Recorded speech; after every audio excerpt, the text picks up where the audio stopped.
नमस्कार, मैं आपके साथ अंजलि चौहान। डेली अपडेट में आपका स्वागत है। आइए नजर डालते हैं आज की कुछ खास खबरों पर। देश में पिछले 24 घंटों में 24,492 नए केस सामने आए। 3 करोड़ 29 लाख से ज्यादा को कोरोना वैक्सीन की डोज लगी है। स्वास्थ्य मंत्रालय की ओर से जारी ताजा आंकड़ों के मुताबिक देश में कोरोना के पॉजिटिव मामलों की संख्या 1 करोड़ 14 लाख 9,831 पहुंच गई है।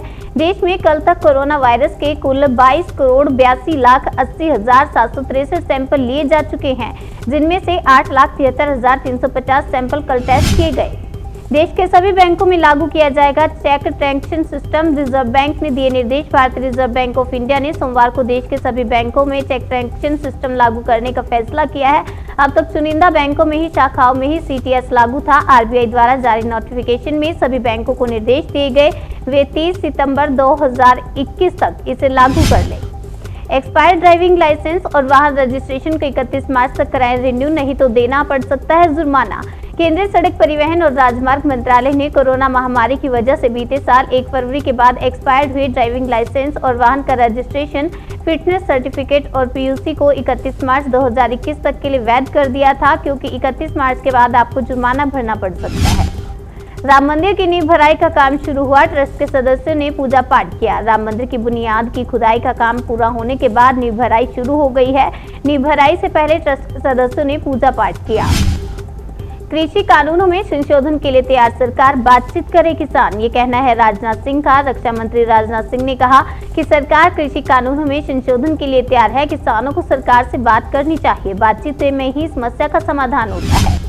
बैंक ऑफ बड़ौदा में सस्ता हुआ लोन, ब्याज दर में कटौती, ईएमआई में मिलेगी राहत। सार्वजनिक क्षेत्र के बैंक ऑफ बड़ौदा ने रेपो दर से जुड़ी ब्याज दर में 0.10% की कटौती की है। इस कटौती के बाद ब्याज दर 6.85% से घटकर 6.75% पर आ गई है।